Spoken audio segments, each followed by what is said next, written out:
کشاکش خس و دریا ہے دیدنی کوثر، الجھ رہے ہیں زمانے سے چند دیوانے۔ کسی بھی انقلابی تحریک کے شروع میں کیا ہوتا ہے؟ چند دیوانے ہیں، فینیٹکس ہیں، لوگ انہیں مجنون سمجھتے ہیں، پاگل سمجھتے ہیں۔ انؤمن کما آمن السفہاء، کیا ہم ایمان لائے اس طور سے جیسے یہ بے وقوف لوگ ایمان لائے؟ یہ تو فینیٹکس ہیں، یہ تو دیوانے ہو گئے، یہ تو مجنون ہو گئے۔ انہیں اپنے نفع نقصان کا خیال نہیں رہا، دائیں بائیں آگے پیچھے دیکھتے ہی نہیں۔ لیکن وہ لوگ جو ہے چند دیوانے الجھ رہے ہیں زمانے سے، زمانے کی ایک رفتار ہے، ایک چال ہے، ایک طرف چلنا چاہ رہا ہے۔ نبقى دقيقة بالبيت، هو بشير الأسد وطير نسقط بصر معي والله أكبر.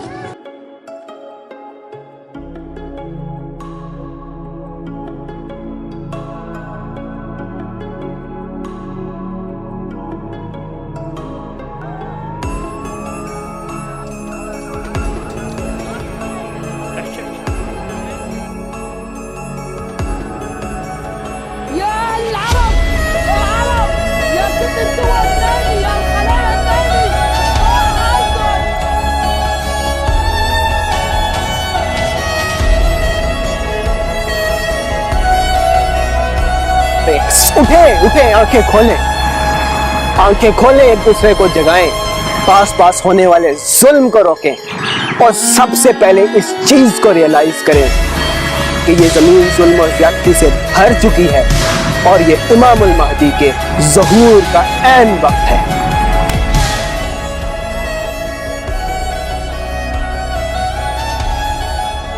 15ویں صدی ہجری، اب مجدد کامل الامام المہدی سلسلہ تجدید خلافت کی آخری کڑی کے ظہور کا وقت ہے۔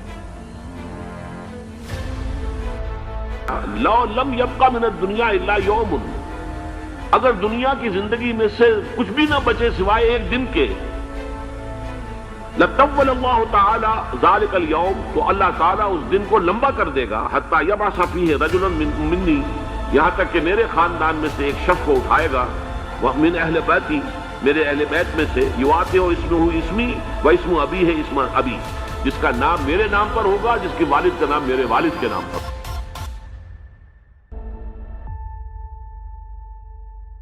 حضور نے فرمایا المہدی منی اجل الجبہۃ اقن الانف یملأ الارض قسطا وعدلا کما ملئ ظلما وجورا یملک 7 سنین، رواہ داؤد، کہ مہدی مجھ میں سے ہوں گے بڑی روشن پیشانی والے اور بڑی کھڑی ناک والے، وہ زمین کو بھر دیں گے انصاف سے اور عدل سے، جیسے کہ وہ ظلم سے بھری ہوئی ہوگی، اور وہ 7 برس تک حکومت کریں گے۔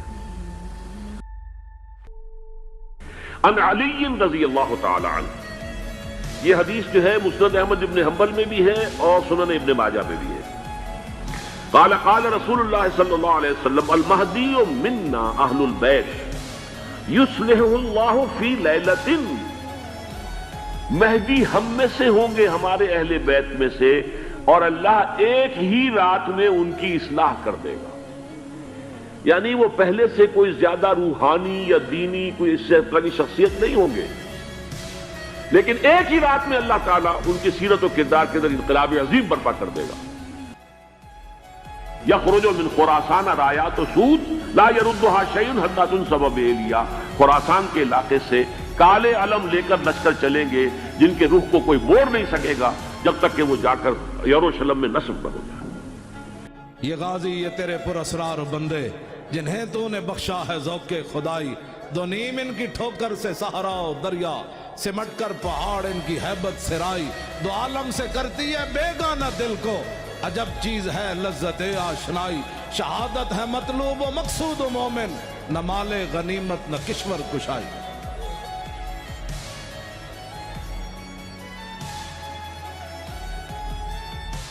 کہ ایک طرف ہم کہتے ہیں کہ اللہ ایک ہے، اس کا کوئی شریک نہیں ہے، اور نہ وہ اپنے حکم میں کسی کو شریک کرتا ہے، لیکن دوسری طرف پھر ہم مزاروں پہ بھی جاتے ہیں اور ان سے منتیں بھی مانگتے ہیں اور ان کو سجدے بھی کرتے ہیں، اور ہم نے بت بھی رکھے ہوئے اپنے گھروں میں۔ اگر آپ دیکھیں تو ہمارے یہ جو پچھلے وزیر اعظم تھے عمران خان، انہوں نے تو ایک قبر کو جا کے سجدہ بھی کیا. اگر وہ قبریں ساری ہم آپ صلی اللہ علیہ وسلم کی سنت پہ اور حکم پہ عمل کرتے تو ساری قبریں برابر ہونی تھی، کوئی مقبرہ نہیں تھا نا، اور نہ مقبرہ ہوتا نہ یہ سجدے کرتے. نظام عدل اجتماعی وہ جس میں حریت ہو، جس میں عام آدمی بھی خلیفہ وقت کو ٹوک سکے. یہ کرتا کیسے بن گیا؟ کہ وہ نظام عدل اجتماعی جو محمد عربی کو دے کر بھیجا گیا تھا، اس کے کسٹوڈین سوئے ہوئے. یہ نسخہ تو ہمارے پاس تھا، ہمیں عمل کرنا تھا اور دنیا کے سامنے پیش کرنا تھا. پاکستان بنایا اس لیے گیا تھا کہ ہم اس کا ایک نمونہ دنیا کے سامنے پیش کریں گے.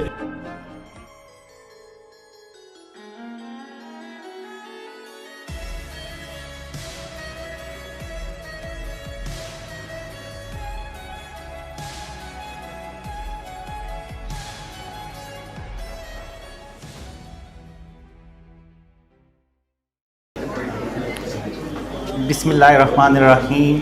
السلام علیکم ورحمۃ اللہ وبرکاتہ. آج کی اسپیچ شروع کرنے سے پہلے میں آپ کو ایک ویڈیو دکھانا چاہتا ہوں. خیر ایسے نظر تو نہیں آئے گی، شاید آپ لوگوں کو آواز آ جائے تھوڑی سی. میں نے دیکھا بڑے بڑے داڑیوں والے اس کے سامنے جو خوفزدہ بیٹھے ہوئے ہیں. ہم کہیں انکار کریں تو کافر نہ ہو جائے، اگر ہم کہیں انکار کریں تو کہیں کافر نہ ہو جائے. مولانا صاحب یہ فرما رہے ہیں کہ بڑے بڑے داڑیوں والے ان کے سامنے ایسے بیٹھے ہیں کہ جیسے اگر وہ نہ مانیں گے کہیں کافر ہی نہ ہو جائے. اور یہ کہ بہت سارے لوگ تو ہر کسی کے ساتھ شامل ہو جاتے ہیں، ذرا نم ہو تو یہ مٹی پر تو بڑی زرخیز ہے. اب میں یہ بتانا چاہتا ہوں کہ یہ لوگ جو بڑے بڑے داڑیوں والے ہیں یہ کیوں بیٹھے ہوئے ہیں، اور جب کہ میری داڑھی نہیں ہے.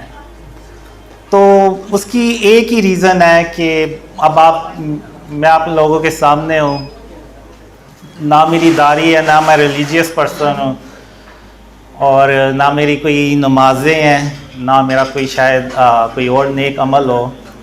تو آخر ایسی کون سی وجہ ہے جو آپ لوگ یہاں پہ آ جاتے ہیں؟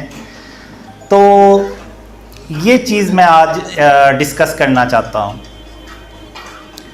تو یہ جو مولانا ہیں انہوں نے کہا کہ بڑے بڑے داڑیوں والے ایسے اللہ معاف کرے خوف زدہ ہو کے بیٹھے ہیں. ایسی بات بالکل بھی نہیں ہے. میں ان لوگوں کے آپ لوگوں کے مشورے سے چلتا ہوں. اور آج آپ نے دیکھا ہے کہ میں نے 3 پیس سوٹ بھی پہنا ہوا ہے. تو یہ میں نے لائف میں پہلی بار پہنا ہے، اور میں نے انہی لوگوں کے کہنے پہ پہنا ہے. تو ایسی بات بالکل بھی نہیں ہے. اب میں یہ بتانا چاہتا ہوں کہ یہ لوگ کیوں یہاں پہ بیٹھے ہوئے ہیں. یعنی اگر آپ دیکھیں تو پوری دنیا سے لوگ بلیو کرتے ہیں ڈریمز کا، تو وہ کیوں کرتے ہیں؟ تو اس کی ایک ہی ریزن اللہ نے خوابوں میں دکھائی، 2 ریزنز دکھائی. تو پہلی تو یہ کہ اگر اللہ رحمان نہ ہوتا تو آج نہ میں یہاں پہ ہوتا اور نہ آپ لوگ یہاں پہ ہوتے. اور دوسری جو ریزن ہے، پہلے پہ میں تھوڑا سا ایکسپلین کروں گا کہ 2007 میں جب میں اندھیروں میں ڈوبا ہوا تھا تو میں اپنے آپ سے کہا کرتا تھا کہ جو میرے نبی محمد صلی اللہ علیہ وسلم خاتم النبیین وہ جالوں میں چلا کرتے تھے، بلکہ جہاں سے گزرتے تھے اندھیروں سے بھی گزرتے تھے تو وہاں بھی اجالے ہو جاتے تھے اللہ کی رحمت سے. تو میں کہاں پہ اندھیروں میں ڈوبتا چلا جا رہا ہوں. تو تب میں نے 2007 میں اللہ کو پہلی بار رحمان کہہ کے بلایا.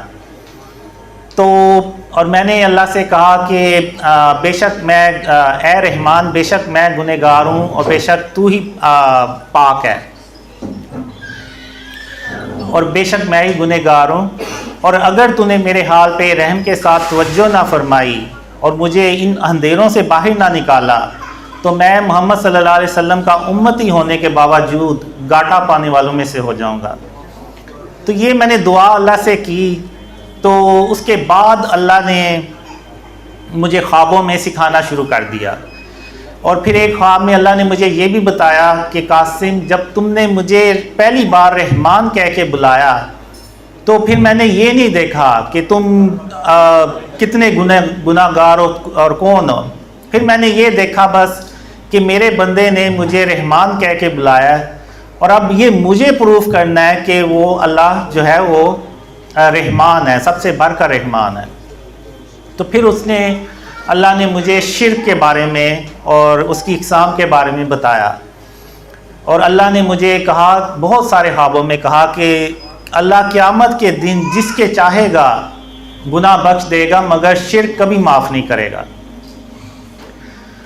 تو اس کے بعد پھر میں نے اپنے آپ کو شرک سے بچانا شروع کر دیا، اور اپنے ایون نفس سے بھی میری جنگ چلتی رہتی تھی، اور میں نے بس یہی کہا کہ اللہ کو میں نے ہر حال میں راضی کرنا ہے۔ تو اب یہ جو کچھ بھی ہوا، پھر اللہ نے مجھے ڈریمز دکھائے، پھر میں نے جب 2015 میں ڈریم شیئر کرنا شروع کیے تو اس وقت مجھے محلے میں بھی کوئی لوگ محلے دار بھی مجھے نہیں تھے جانتے۔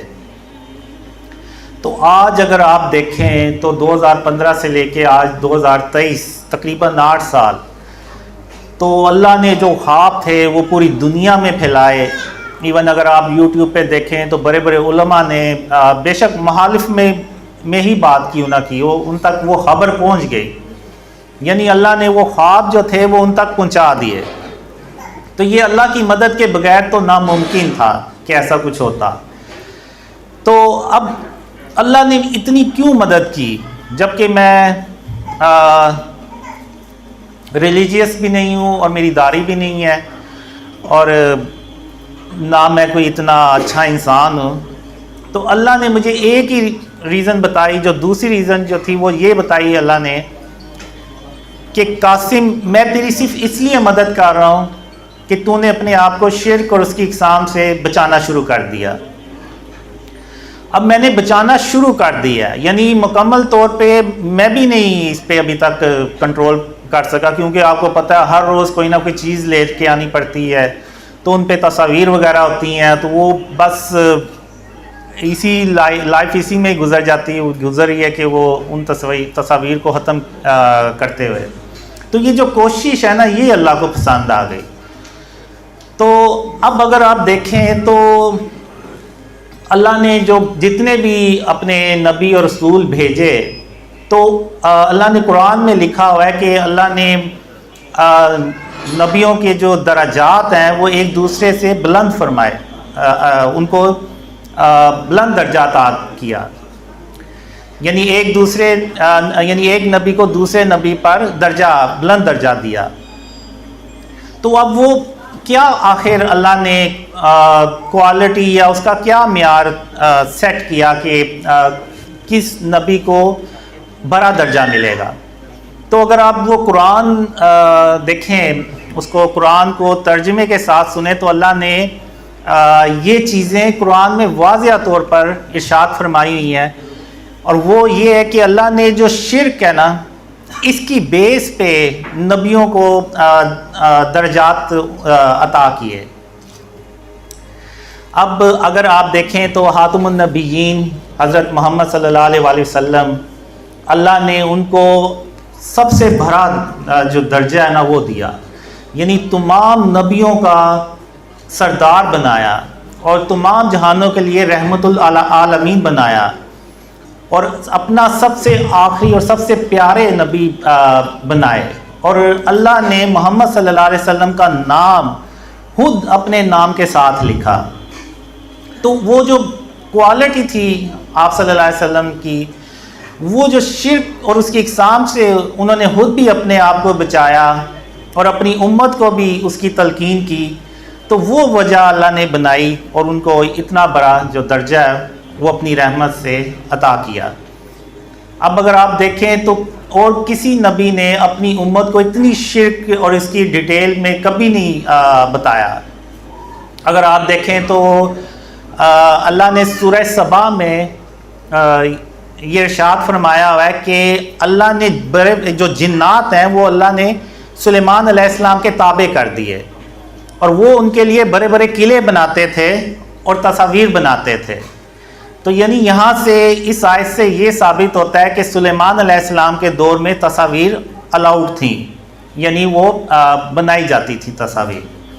اور اگر آپ دیکھیں تو سورہ یوسف، وہاں پہ اگر آپ دیکھیں تو یوسف علیہ السلام کے جو بھائی تھے اور ان کے جو ماں باپ تھے، انہوں نے سجدہ تعظیمی کیا یوسف علیہ السلام کو۔ تو یہاں سے یہ بات بھی ثابت ہوتی ہے کہ یوسف علیہ السلام کے دور میں سجدہ تعظیمی جائز تھا۔ پھر اگر آپ سورہ کاف دیکھیں تو سورہ کاف میں اللہ نے بتایا ہوا ہے کہ جو لوگ تھے، جب اصحاب کاف دوبارہ اللہ نے ان کو جگایا تو کچھ لوگوں نے یہ مشورہ دیا کہ ہم ان کی جگہ پہ مزار بنائیں گے، بلڈنگ بنائیں گے، یعنی مزار بنائیں گے۔ تو یعنی یہاں سے یہ ثابت ہوتا ہے کہ اس دور میں، عیسیٰ علیہ السلام کے دور میں، مزارات یا مقبرے جو تھے یہ بھی الاؤڈ تھے۔ تو جب حضرت محمد صلی اللہ علیہ وسلم، اللہ کے آخری رسول صلی اللہ علیہ وسلم آئے تو آپ صلی اللہ علیہ وسلم نے جو سجدہ تعظیمی تھا اس کو بھی حرام، یعنی شرک کی کیٹیگری میں ڈال دیا، اور جو تصاویر تھیں ان کو بھی حرام قرار دے دیا، یعنی شرک کی کیٹیگری میں ڈال دیا۔ اور جو مزارات ہیں، یعنی ایک حدیث ہے کہ آپ صلی اللہ علیہ وسلم نے حضرت علی رضی تعالیٰ عنہ کو یہ مشن دیا کہ جتنی بھی قبریں ہیں ان سب کو برابر کر دیں، اور جتنی بھی تصاویر اور بت ہیں ان سب کو توڑ دیں اور ختم کر دیں۔ تو آپ صلی اللہ علیہ وسلم نے یہ تینوں چیزیں ختم کر دی، کیونکہ آپ صلی اللہ علیہ وسلم کو پتہ تھا کہ بعد میں جو ہے نا یہ امت مقبرے بنا کے، مزار بنا کے، تو وہ وہاں پہ منتیں مانگیں گے۔ سجدے بھی ہم نے کرتے ہوئے دیکھا، اگر آپ دیکھیں تو ہمارے یہ جو پچھلے وزیر اعظم تھے عمران خان، انہوں نے تو ایک قبر کو جا کے سجدہ بھی کیا۔ اگر وہ قبریں ساری ہم آپ صلی اللہ علیہ وسلم کی سنت پہ اور حکم پہ عمل کرتے تو ساری قبریں برابر ہونی تھی، کوئی مقبرہ نہیں تھا نا، اور نہ مقبرہ ہوتا نہ یہ سجدے کرتے۔ تو اب اتنی ڈیٹیل میں حضرت محمد صلی اللہ علیہ وسلم نے اپنی امت کو شرک اور اس کی اقسام کے بارے میں بتایا۔ اب چونکہ آج ماڈرن دور ہے تو ماڈرن فارم آف شرک ہے، یہ جو آپ بڑے بڑے بورڈ دیکھتے ہیں، ایون ڈیکوریشن پیسز دیکھتے ہیں ہم، یعنی اپنے گھروں میں بھی آپ دیکھتے ہیں اکثر لوگوں نے رکھے ہوتے ہیں جس پہ وہ جانوروں کی تصویریں ہوتی ہیں یا کچھ اور بنے ہوتے ہیں چیزیں، تو وہ بیسیکلی ہے تو وہ بت ہی، اور بہت سے لوگوں نے سیلیبریٹیز کی تصاویر بھی لگائی ہوئی ہیں۔ تو یہ ساری چیزیں جو ہیں نا یہ فارم آف شرک ہیں، اور یہی وہ چیزیں ہیں جس سے آپ صلی اللہ علیہ وسلم نے اپنی امت کو منع فرمایا۔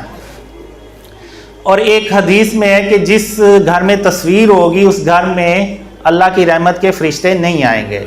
اگر آپ یوٹیوب پہ جا کے سرچ کریں تو بہت سے لوگ آپ کو کافی مل جائیں گے جنہوں نے اپنے جسموں پہ ٹیٹوز بنائے ہوئے ہیں، اور وہ مکہ اور مدینہ میں حج اور عمرہ کر رہے ہیں، تو ان کے جسموں پہ وہ تصویریں بنی ہوئی ہیں۔ اگر آپ اس حدیث کو دیکھیں تو آپ کو سمجھ لگ جائے گی کہ ہماری دعائیں کیوں نہیں قبول ہوتی۔ جب اللہ کی رحمت کے فرشتے ہی نہیں آئیں گے تو ہماری دعائیں بھی کیسے قبول ہوں گی؟ تو جو کنیکشن ہے وہی ٹوٹا ہوا ہے، تو وہ کیسے ہماری دعائیں جو ہے نا وہ قبول ہوں گی؟ تو اب یہ چیز بنی کہ اللہ نے، یعنی اللہ جو ہے نا وہ محمد صلی اللہ علیہ وسلم سے بہت زیادہ خوش ہوا، اور شرک کے بارے میں اللہ نے ارشاد فرمایا ہوا ہے، قرآن میں جگہ جگہ ارشاد فرمایا ہوا ہے، اور سورہ لقمان میں اللہ نے ارشاد فرمایا کہ شرک تو سب سے بڑا ظلم ہے، ان الشرک لظلم عظیم۔ اور ایک قرآن میں اور جگہ اللہ نے ارشاد فرمایا کہ جو شرک کرتا ہے وہ، جس نے شرک کیا اس نے گویا اپنی جان پہ ظلم کیا۔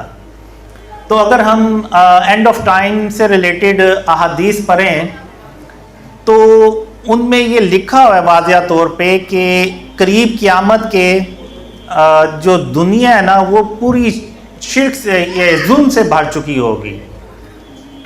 تو ابھی کچھ دن پہلے ہم لاہور میں ایک میٹنگ کر رہے تھے، تو وہاں پہ مبشر صاحب ہیں، اگر میں غلط بھول نہیں رہا ان کا نام، تو انہوں نے یہ بات بتائی کہ جو شرک ہے وہ بیسیکلی ظلم ہے، اور وہ جو ظلم یعنی جس چیز کا وہ احادیث میں ذکر کیا گیا ہے تو وہ یہی ظلم ہے کہ وہ جو ظلم ہے نا وہ پوری دنیا میں اگر آپ دیکھیں تو پوری دنیا میں اس وقت پھیلا ہوا ہے. یعنی جو شرک ہے نا وہ پوری دنیا میں پھیلا ہوا ہے. آپ دیکھ لیں ایون مسلمان ملکوں میں دیکھ لیں، آپ بڑے بڑے بورڈز نظر آئیں گے، آپ کسی بھی ہاؤسنگ سوسائٹی میں چلے جائیں آپ کو وہاں پہ بت نظر آئیں گے پڑے ہوئے. ایون آپ کپڑوں کی دکانوں پہ چلے جائیں وہاں پہ آپ کو بت نظر آئیں گے. اور یہ وہی بت ہیں جو حضرت ابراہیم علیہ السلام نے، ایسے ہی بت تھے وہ بھی جو حضرت ابراہیم علیہ السلام نے توڑے، جو محمد صلی اللہ علیہ وسلم نے فتح مکہ پہ توڑے.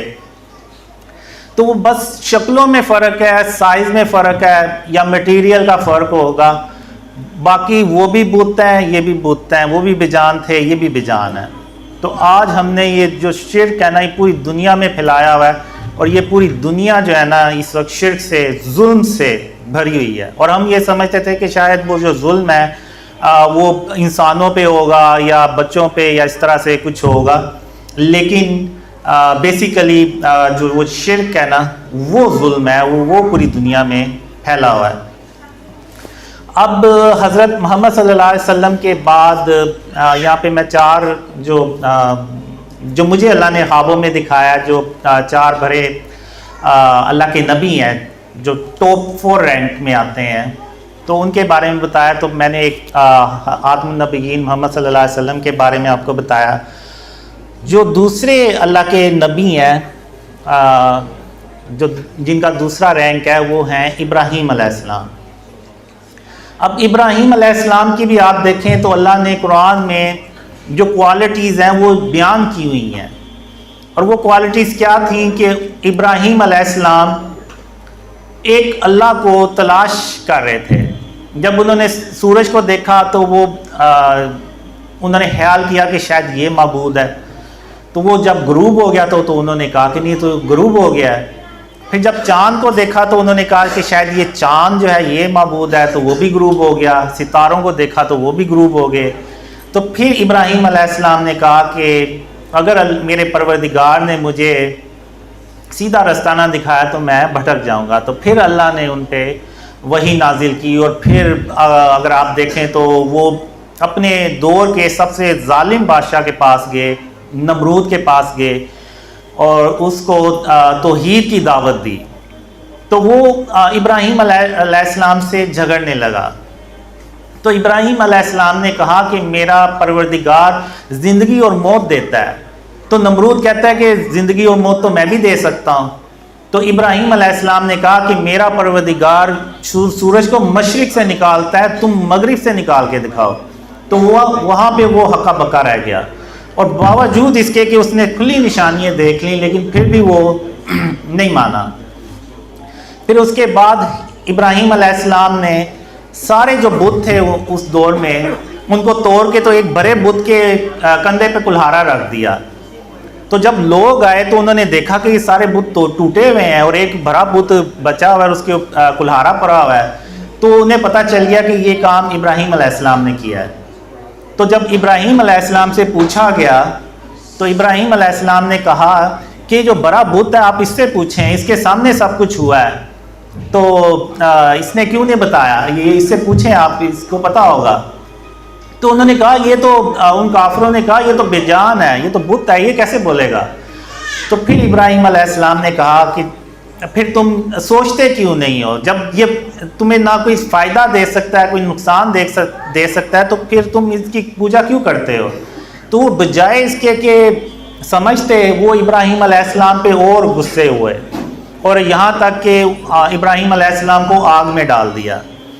تو آپ اللہ کی شان دیکھیں کہ وہ اللہ نے اس آگ کو کہا کہ ابراہیم علیہ السلام پر سلامتی والی بن جا.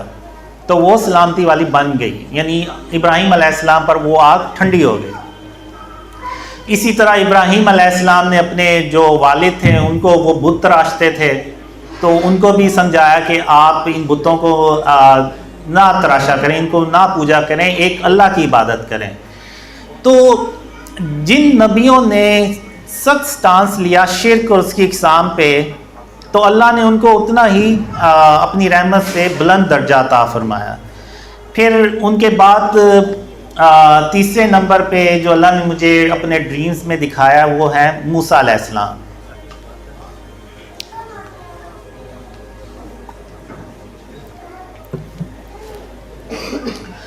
تو موسیٰ علیہ السلام کا ذکر تو قرآن میں کافی جگہ پہ ہے.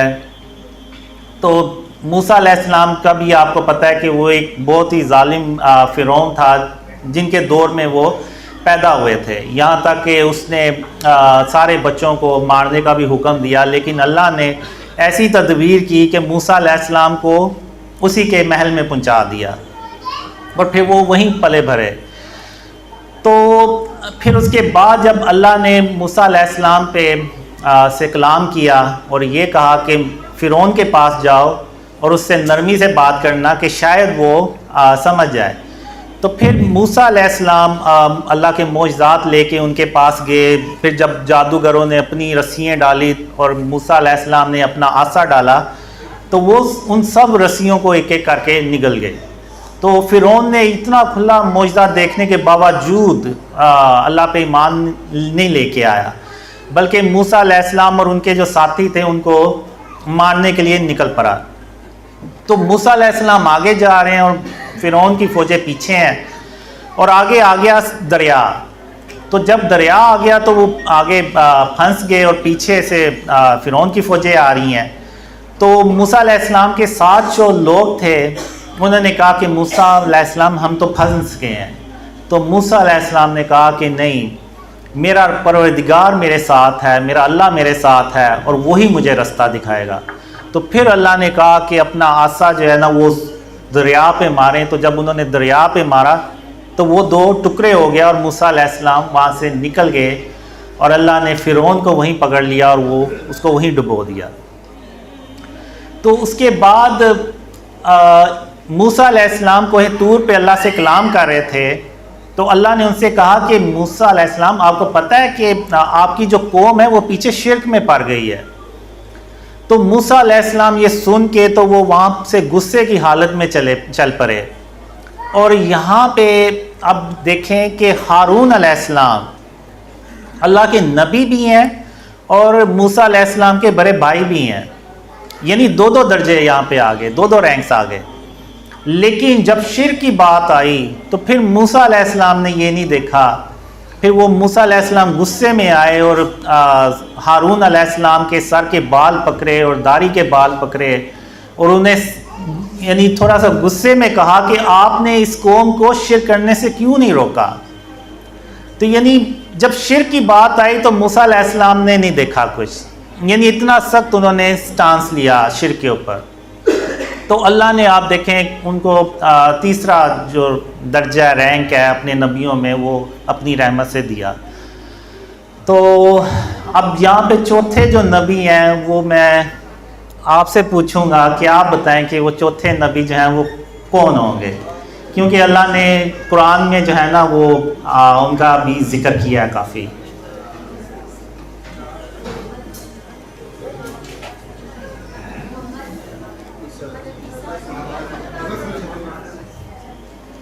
جی ہاں جی، جو اللہ نے مجھے ڈریمز میں دکھایا ہے چوتھے نمبر پہ سلیمان علیہ السلام وہ آتے ہیں. تو سلیمان علیہ السلام کا بھی اللہ نے ذکر کیا ہوا ہے اور سلیمان علیہ السلام کی ایک دعا بھی ہے کہ انہوں نے اللہ سے دعا کی کہ جیسی حکومت اللہ نے ان کو دی ہے نہ اس سے پہلے کسی کو دی ہو نہ اس کے بعد اللہ کسی کو یہ ایسی حکومت دے. اور اگر آپ دیکھیں تو سلیمان علیہ السلام نے سب سے لگژری لائف نبیوں میں سب سے لگژری لائف گزاری ہے اور اللہ نے ان کے جنات اور ہوائیں جو تھی وہ سلیمان علیہ السلام کے تابع کر دی اور جانوروں کو بھی ان کے تابع کر دیا. تو جب سلیمان علیہ السلام نے جنوں انسانوں اور جانوروں کی جماعتیں بنائیں تو دیکھا کہ ہدہد غائب ہے. تو سلیمان علیہ السلام نے کہا کہ یہ کیا وجہ ہے کہ یہ ہدہد غائب ہے یا یہ کہاں غائب ہو گیا ہے. تو سلیمان علیہ السلام نے کہا کہ میں اس کو سخت سزا دوں گا یا ذبح کر ڈالوں گا یا پھر یہ اپنی غیر حاضری کی کوئی دلیل پیش کرے گا مجھے. تو اب جب اللہ کے نبی کا حکم آ جاتا ہے تو وہ پھر سب کو حاضر ہونا پڑتا ہے. اب خود کوئی یہ ریزن نہیں تھا دے سکتا کہ میرے بچے بھوکے تھے یا میں کہیں پہ مصروف تھا. نہیں، جب اللہ کے نبی نے حکم دے دیا تو اس کو ہر حال میں وہاں پہ موجود ہونا چاہیے تھا.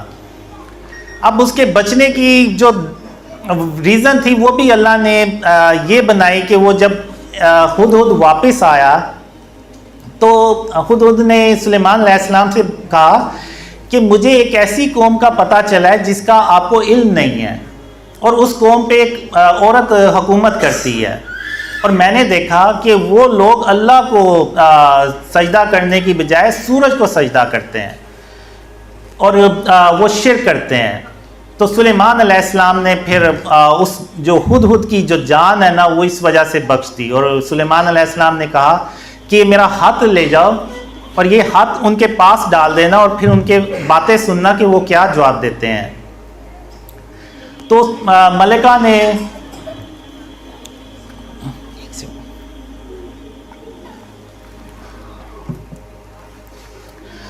ملکہ نے ہاتھ پڑھا کہ بسم اللہ الرحمن الرحیم. یہ ہاتھ سلیمان علیہ السلام کی طرف سے ہے، اور وہ کہتے ہیں کہ متی و فرما بردار ہو کے میرے پاس چلے آؤ اور شرک کو چھوڑ دو، نہیں تو وہ جو ہیں وہ جنگ کریں گے. تو پھر وہ جو ملکہ ہے اس کا نام سبا تھا، ملکہ سبا. تو وہ اپنے درباریوں سے پوچھتی ہیں کہ آپ مجھے مشورہ دیں کہ ہم کیا کریں. تو ان کے جو درباری تھے وہ کہتے ہیں کہ ہم سخت جنگجو ہیں اور ہم جنگ کے لیے تیار ہیں، لیکن آپ جو مشورہ دیں تو سوچ سمجھ کے دیں. تو ملکہ سبا نے کہا کہ جب بادشاہ کسی قوم پہ چڑھائی کرتے ہیں تو وہاں کے عزت والوں کو بے عزت کر دیتے ہیں، ذلیل کر دیتے ہیں. تو میں ان کے پاس کچھ تحفے بھیجتی ہوں. تو جب قاصد سلیمان علیہ السلام کے پاس تحفے لے کے پہنچے تو سلیمان علیہ السلام نے کہا کہ کیا تم مجھے مال سے مدد دینا چاہتے ہو؟ اور جو مال اللہ نے مجھے دیا ہے وہ اس سے کہیں بہتر ہے جو مال اللہ نے تم لوگوں کو دیا ہے، اور یہ اپنے مال تم واپس لے جاؤ، اور اب میں ایسے لشکر لے کے حملہ کروں گا جس کے مقابلے میں تم میں طاقت نہیں ہوگی اور تم ذلیل ہو جاؤ گے. تو اب اگر یہاں پہ دیکھیں تو جب شرک کی بات آئی تو سلیمان علیہ السلام نے وہ تحفے لینے سے بھی انکار کر دیا. اگر ہم نے وہ ارطغرل سیریس دیکھی ہوگی تو وہاں پہ کیا ہوتا تھا، جو کائی قبیلہ تھا وہ کسی ایک بڑے بادشاہ کی سرزمین پہ رہتے تھے اور وہ ان کو ٹیکس پے کرتے تھے بدلے میں، اور وہ بادشاہ جو تھا اس نے ان کو الاؤ کر دیا کہ ٹھیک ہے آپ یہاں پہ رہ جائیں اور ہمیں سال کا اتنا ٹیکس جو ہے نا وہ آپ نے پے کرنا ہے. تو یہاں بھی ملکہ سبا نے ایسا ہی کچھ کرنے کی کوشش کی کہ سلیمان علیہ السلام کو تحفے بھیجے کہ شاید وہ اس کے بدلے میں ہمیں وہاں پہ رہنے دیں اور ہمیں کچھ نہ کہیں. لیکن بات جب شرک کی آئی تو پھر سلیمان علیہ السلام نے تحفے لینے سے انکار کر دیا، اور نہ صرف انکار کیا بلکہ یہ بھی کہا کہ میں ایسے لشکر لے کے حملہ کروں گا کہ جس کے مقابلے میں آپ لوگوں میں طاقت ہی نہیں ہوگی. تو اس کے بعد پھر ملکہ سبا کو جب پتہ چلا کہ سلیمان علیہ السلام نے تحفے لینے سے انکار کر دیا ہے تو پھر ملکہ سبا نے پیغام بھیجا کہ وہ خود سلیمان علیہ السلام سے ملنا چاہتی ہیں. تو سلیمان علیہ السلام اپنے دربار میں بیٹھے ہوتے ہیں اور کہتے ہیں کہ کیا کوئی تم میں سے ایسا ہے کہ اس سے پہلے کہ ملکہ میرے پاس آئے ملکہ کا تخت میرے پاس لے آئے؟ تو جنات میں سے ایک قوی ہیکل جن اٹھتا ہے اور کہتا ہے کہ آپ اس سے پہلے کہ آپ اپنی سیٹ سے جگہ سے اٹھیں میں اس کو آپ کے پاس حاضر کرتا ہوں اور میں امانت دار بھی ہوں. اب ایک شخص، قرآن میں ایک شخص کا ذکر ہے، واللہ علم وہ ایک عام شخص بھی ہو سکتا ہے، کوئی بھی ہو سکتا ہے. تو وہ سلیمان علیہ السلام سے کہتا ہے کہ میں آپ کی آنکھ کے جھپکنے سے پہلے ملکہ کا تخت آپ کے پاس لے آتا ہوں. تو سلیمان علیہ السلام نے جب ملکہ کا تخت اپنے سامنے دیکھا تو وہاں پہ سلیمان علیہ السلام نے کہا کہ یہ میرے پروردگار کا فضل ہے کہ مجھے آزمائے کہ میں اللہ کا شکر ادا کرتا ہوں یا کفران نعمت کرتا ہوں. اور جو کوئی اللہ کا شکر ادا کرتا ہے تو اپنی ہی جان کے فائدے کے لیے اللہ کا شکر ادا کرتا ہے، اور جو کوئی ناشکری کرتا ہے تو میرا پروردگار بے نیاز ہے، کرم کرنے والا ہے۔ تو یہاں پہ آپ دیکھیں تو سلیمان علیہ السلام اگر چاہتے تو وہ ہواؤں کو خود حکم دیتے تھے اور وہ ہوائیں ملکہ کا تک لے آتے، لیکن سلیمان علیہ السلام نے یہاں پہ شاید یہ دیکھنا چاہا کہ کیا اللہ نے ایسا علم کسی اور کو بھی دیا جیسا علم ان کے پاس ہے۔ تو جب سلیمان علیہ السلام نے دیکھا کہ ایک عام درباری کے پاس بھی ایسا علم اللہ نے اس کو دیا ہے کہ وہ بھی میری آنکھ کے جھپکنے سے پہلے تک کو لے آیا ہے، تو ان کے دل میں کوئی کینہ، کوئی بغض، کوئی ایسی چیز نہیں آئی، بلکہ انہوں نے اللہ کا شکر ادا کیا کہ جو علم اللہ نے ان کو سکھایا ہے اس پہ انہوں نے اللہ کا شکر ادا کیا۔ ورنہ اگر آج آپ دیکھیں تو بڑے بڑے علماء ان ڈریمز کی مخالفت کیوں کر رہے ہیں؟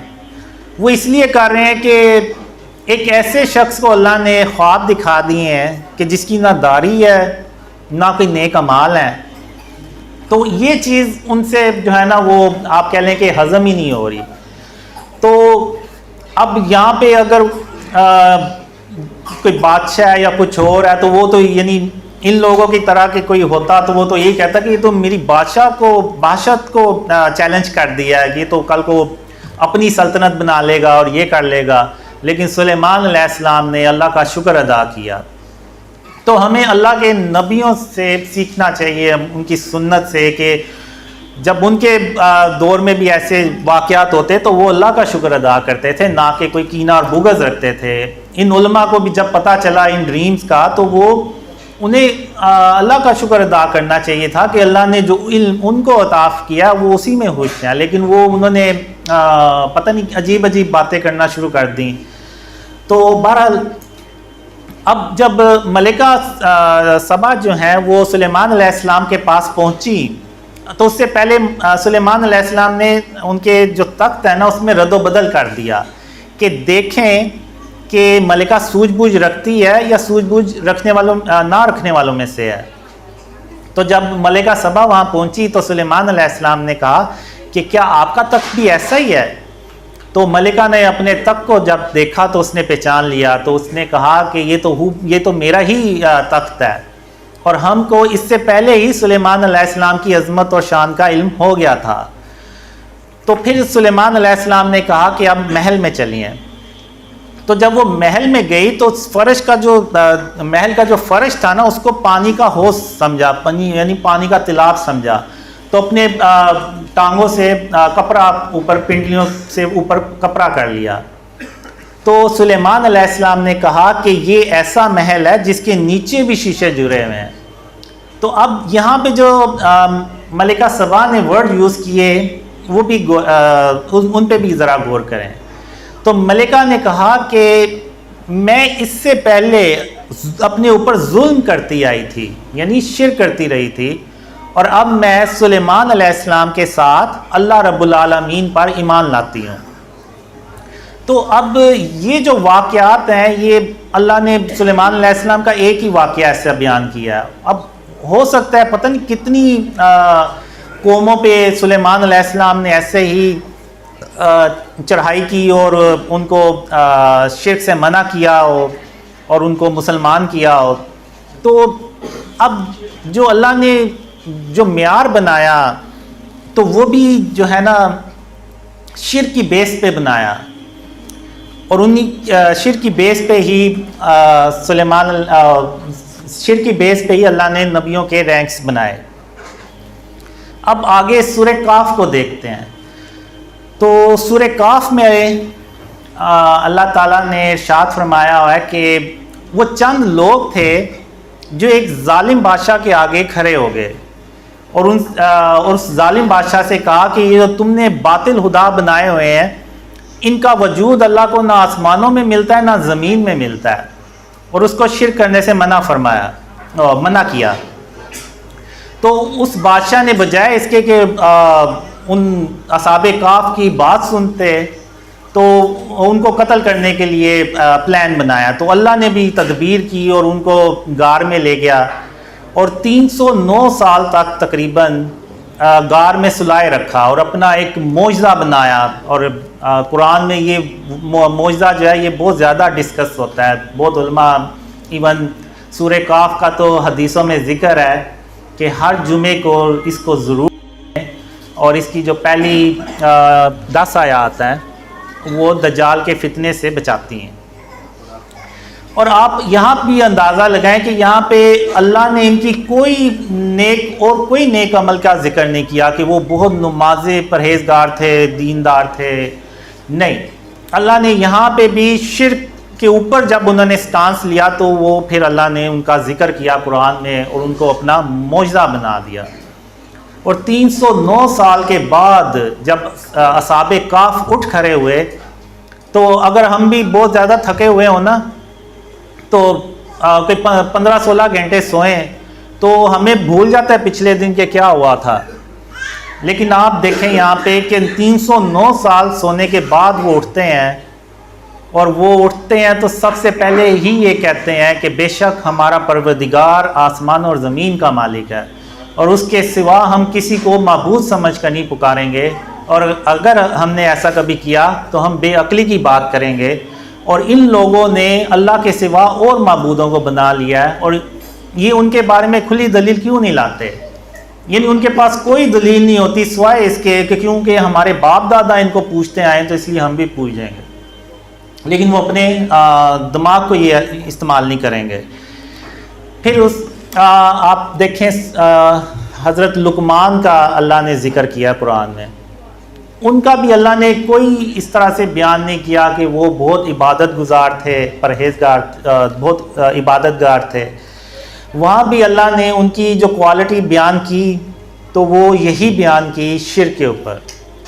اور انہوں نے اپنے بیٹے سے کہا کہ شرک کبھی مت کرنا، شرک تو بہت بڑا ظلم ہے، ان الشرک لظلم عظیم.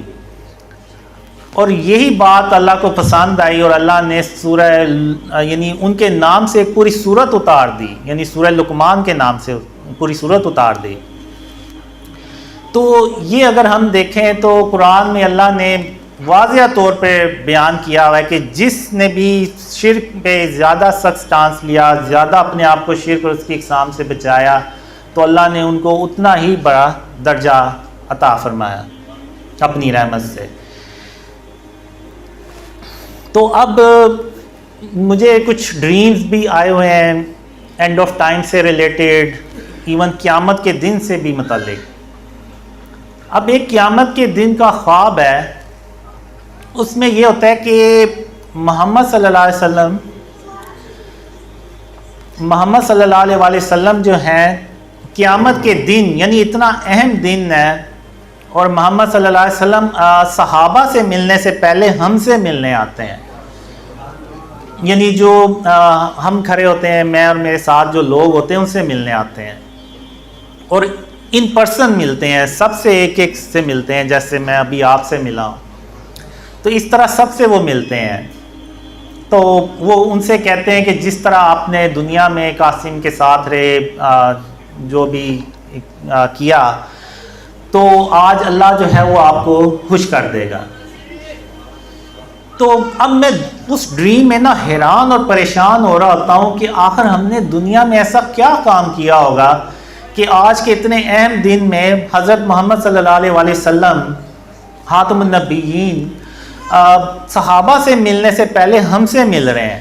اور صحابہ جو 4 بڑے صحابہ ہیں خلفائے راشدین، وہ ہماری طرف دیکھ رہے ہوتے ہیں اور ایسی نگاہوں سے دیکھ رہے ہوتے ہیں کہ آخر یہ لوگ کون ہیں کہ آج کے دن محمد صلی اللہ علیہ وسلم ان سے مل رہے ہیں اور ان سے پہلے مل رہے ہیں، ہم سے نہیں مل رہے. تو اس سے مجھے نہیں پتا چلا کہ آخر یہ ہم دنیا میں ایسا کیا کام کریں گے جو اللہ اور محمد صلی اللہ علیہ وسلم ہم سے اتنا خوش ہوں گے. تو یہ کئی سال تک میرے ذہن میں بس سوال ہی رہ گئے. اور اس کے بعد بھی مجھے کافی ڈریمز آئے جس میں ایک کافی میں ذکر بھی کرتا ہوں ان لوگوں سے کہ ٹرین کا، کہ ہم ٹرین پہ جا رہے ہوتے ہیں عیسیٰ علیہ السلام سے ملنے. تو میں کہتا ہوں کہ آخر یہ جو ٹرین پہ جو لوگ جاتے ہیں یہ کون لوگ ہوں گے؟ تو اللہ یعنی ان کو کیسے چنے گا، یا کیا ان کا وہ چننے کی جو بنیاد ہے وہ کیا ہوگی، معیار کیا ہوگا چننے کا؟ تو اب مجھے سمجھ آئی جب میں نے ڈریم شیئر کرنا شروع کیے، جب شرک اور اس کی اقسام کے بارے میں بتانا شروع کیا، تو اور ایک ڈریم میں اللہ نے مجھے یہ بھی کافی ڈریمز ہیں، اللہ نے مجھے یہ بھی کہا کہ قاسم میں تیری صرف اس لیے مدد کر رہا ہوں کہ تو نے اپنے آپ کو شرک اور اس کی اقسام سے بچانا شروع کر دیا۔ تو اب مجھے یہ سمجھ لگی ہے کہ بیسیکلی ہم جو یہ شرک اور اس کی اقسام کا جو پیغام دنیا میں پھیلا رہے ہیں اور پوری امت کو دے رہے ہیں کہ جو شرک ہے یہ سب سے بڑا ظلم ہے، اور یہ دنیا اس وقت ظلم سے بھر چکی ہے، اور اب اس ظلم سے بھری ہوئی دنیا کو اللہ کی مدد سے اور اس کی رحمت سے ہم جب ختم کریں گے اس ظلم کو، اور پھر حضرت اور پھر خاتم النبیین محمد صلی اللہ علیہ وسلم کا جو سچا اسلام ہے وہ پھیلے گا، تو پھر یہ دنیا امن سے بھرتی ہے۔ اور یہ بیسک تو یہ کہ یہ جو ظلم ہے یہ اللہ کی مدد سے ہم کرتے ہیں، ختم کرتے ہیں۔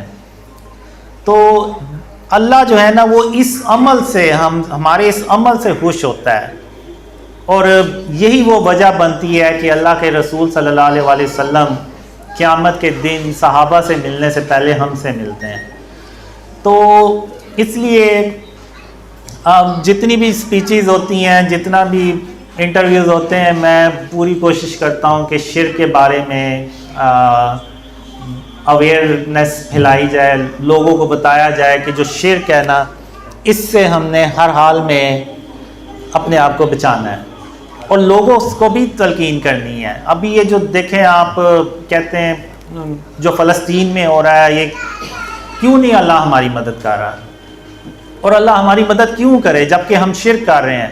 ایک طرف یعنی اب دیکھیں اس سے بڑی منافقت کی اور کیا مثال ہو سکتی ہے کہ ایک طرف ہم کہتے ہیں کہ اللہ ایک ہے، اس کا کوئی شریک نہیں ہے، اور نہ وہ اپنے حکم میں کسی کو شریک کرتا ہے، لیکن دوسری طرف پھر ہم مزاروں پہ بھی جاتے ہیں اور ان سے منتیں بھی مانگتے ہیں اور ان کو سجدے بھی کرتے ہیں، اور ہم نے بت بھی رکھے ہوئے اپنے گھروں میں اور تصاویریں بھی لگائی ہوئی ہیں۔ تو پھر اس سے بڑی اور کیا منافقت ہے کہ ہمارے ایکشن تو سارے وہ ہیں جو مشرکوں والے ہیں، اور جو بس زبان سے ہم کہتے ہیں کہ اللہ ایک ہے اور اس کا کوئی شریک نہیں ہے۔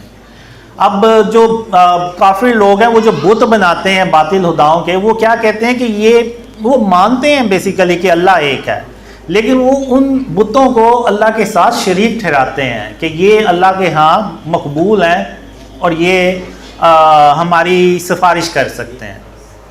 تو بیسیکلی وہ یہ کرتے ہیں۔ تو اگر آج ہم یہ جو مزاروں پہ ادھر ادھر جا کے کرتے ہیں، بیسیکلی ہم وہی کچھ کر رہے ہیں جو کافر کرتے ہیں، لیکن بس اس کا طریقہ کچھ ہو رہا ہے، لیکن چیز وہی ہے۔ تو اس لیے جو خاتم النبیین حضرت محمد صلی اللہ علیہ وسلم نے حضرت علی رضی اللہ عنہ کو جو مشن دیا تھا وہ یہی تھا کہ جتنی بھی قبریں ہیں ان سب کو برابر کر دیں، اور جتنے بھی بت اور تصویریں ہیں ان سب کو ختم کر دیں۔ اور حدیثوں میں بھی ہے کہ جس گھر میں تصویر ہوگی وہاں پہ اللہ کی رحمت کے فرشتے نہیں آئیں گے۔ تو اس لیے ہمیں جو ہے نا وہ اس چیز پہ فوکس رکھنا ہے کہ جب تک ہم اپنے آپ کو شرک اور اس کی اقسام سے نہیں بچائیں گے، اللہ جو ہے نا وہ ہماری مدد نہیں کرے گا۔ ابھی اسی سال کے شروع میں میں اللہ سے یعنی کہتا ہوں کہ ابھی تک جو ہیں وہ ڈریمز ویسے نہیں پھیلے جیسے کہ پھیلنے چاہیے تھے۔ تو پھر اللہ نے مجھے کہا کہ قاسم جب تک تم شرک کو نہیں نہ ختم کرو گے تو تب تک میری مدد تم تک نہیں آئے گی۔ اب ہوا یہ تھا کہ کچھ اخباریں تھیں وہ میرے کیبنٹ میں پڑی ہوئی تھیں، اور میں بھول گیا تھا کہ میرے کیبنٹ میں وہ اخباریں پڑی ہوئی ہیں۔ تو اس خواب میں بیسیکلی اللہ مجھے کہتا ہے کہ قاسم جب تک تم ان اخباروں کو ختم نہیں نہ کرو گے تو تب تک میری مدد تم بھول جاؤ کہ میری مدد تم تک آئے گی۔ تو پھر میں نے کہا کہ میرے یہ کیبنٹ میں اخباریں کہاں سے آ گئی ہیں، میرے تو کیبنٹ میں نہیں تھیں۔ تو پھر میں ڈریم میں مجھے خیال آتا ہے کہ ہاں وہ جو میرے نیوز پیپر میں انٹرویوز چھپے تھے تو وہ اخباریں میرے کیبنٹ میں پڑی ہیں، لیکن پھر میں کہتا ہوں کہ نہیں مجھے ان کی ضرورت ہے تو وہ میں رکھ سکتا ہوں، لیکن پھر میں ڈریم میں ہی اپنے آپ کو کہتا ہوں کہ نہیں، مجھے صرف اتنے ہی اخبار کی ضرورت ہے جتنے کہ اس انٹرویو چھپا ہے، باقی اخبار کی ضرورت نہیں ہے۔ تو پھر میں کہتا ہوں کہ ابھی میں سو رہا ہوں، تو جب میں اٹھوں گا تو سب سے پہلے میں یہ کام کروں گا۔ تو جب میں اٹھا تو میں نے اپنے الماری کو ٹٹولا تو وہ پھر مجھے اخباریں جو ہے نا وہ مل گئیں۔ وہ اصل میں ایک براؤن کلر کا انویلپ تھا، اس کے اندر وہ پڑی ہوئی تھیں۔ تو جب میں نے ان کو کھول کے دیکھا تو میں یعنی سر پکڑ کے بیٹھ گیا۔ اس میں تو بڑی بڑی تصویریں بھی تھیں، ظاہر سی بات ہے آپ نے دیکھی ہوں گی، اشتہار بھی چھپتے ہیں، سارا کچھ تصویریں ہوتی ہیں۔ تو میں بڑا وہ شرمندہ بھی ہوا کہ میرے اپنے یعنی کیبنٹ میں پڑی ہوئی، اور مجھے پتہ ہی نہیں چلا جب تک کہ اللہ نے نہ بتا دیا مجھے۔ تو پھر میں نے ان اخباروں کو ضائع کیا، تو ایون میں نے اپنا انٹرویو والا پارٹ بھی نہیں رکھا۔ تو پھر اس کے بعد آپ دیکھیں تو یعنی اللہ نے ایسی مدد کی کہ پوری دنیا میں جو ڈریمز ہیں نا وہ پھیلے، اور ایون اگر آپ دیکھیں تو بڑے بڑے مفتیز جو ہیں انہوں نے بھی بات کی۔ مجھے اس سے کوئی مسئلہ نہیں ہے، وہ میرے بارے میں جو مرضی کہتے پھریں، مجھے بس ایک چیز کی خوشی ہوتی یہ ہے کہ چلو ان تک یہ پیغام تو پہنچ گیا کہ ایک بندہ ہے اس کو ڈریمز آتے ہیں، تو وہ شاید کبھی سوچیں کہ آخر اس کے خوابوں میں سب سے اہم پیغام کیا ہے، تو وہ ضرور اس چیز کو دیکھیں گے کہ سب سے اہم پیغام جو ہے نا وہ شرک اور اس کی اقسام سے جب تک ہم نہیں بچائیں گے تو اللہ کی مدد جو ہے نا وہ نہیں آئے گی۔ تو اس لیے آپ نے دیکھا میں نے کبھی کسی عالم کے بارے میں کوئی بات ہی نہیں کی، وہ اس لیے کہ میں نے کہا کہ میرا کام جو اللہ نے مجھے جس کام پہ لگایا ہے کہ وہ شرک اور اس کی اقسام کے بارے میں لوگوں کو، اس امت کو بتانا ہے، تو وہ میرا کام اللہ کی مدد سے ہو رہا ہے۔ تو اب انشاءاللہ کویسچن آنسر، ان کے سوال اور ان کے جوابات شروع کرتے ہیں۔